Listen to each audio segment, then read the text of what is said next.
ये आगे बढ़ते एक और अपडेट ये है कि सरकार ने गेमिंग नियमों को लेकर नया ड्राफ्ट जारी किया है। इसमें क्या खास है, हमारी सहयोगी सुमिता करीर बता रही हैं।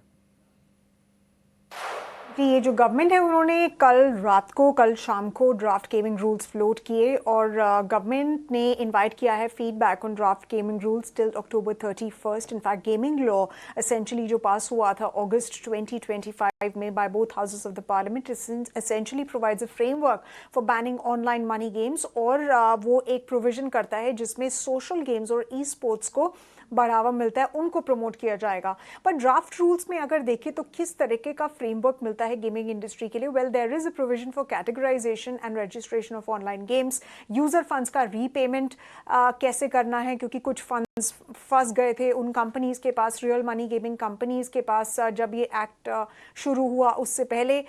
इन ड्राफ्ट गेमिंग रूल्स में ये भी बताया गया है कि एक गेमिंग अथॉरिटी इस्टेब्लिश होगी, उसके क्या पावर्स होंगे, क्या फंक्शंस होंगे, क्या रेगुलेटरी उसके पावर्स होंगे, ये सब भी बताया गया है।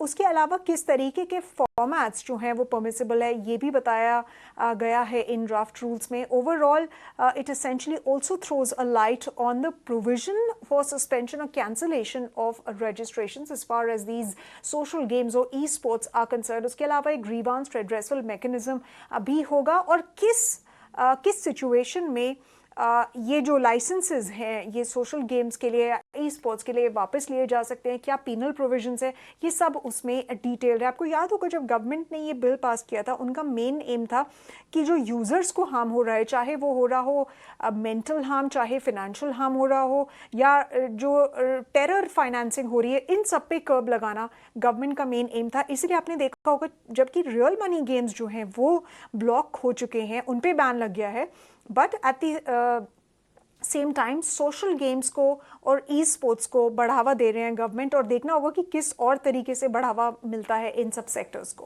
ओके, शुक्रिया सुमिता ये डिटेल्स लाने के लिए।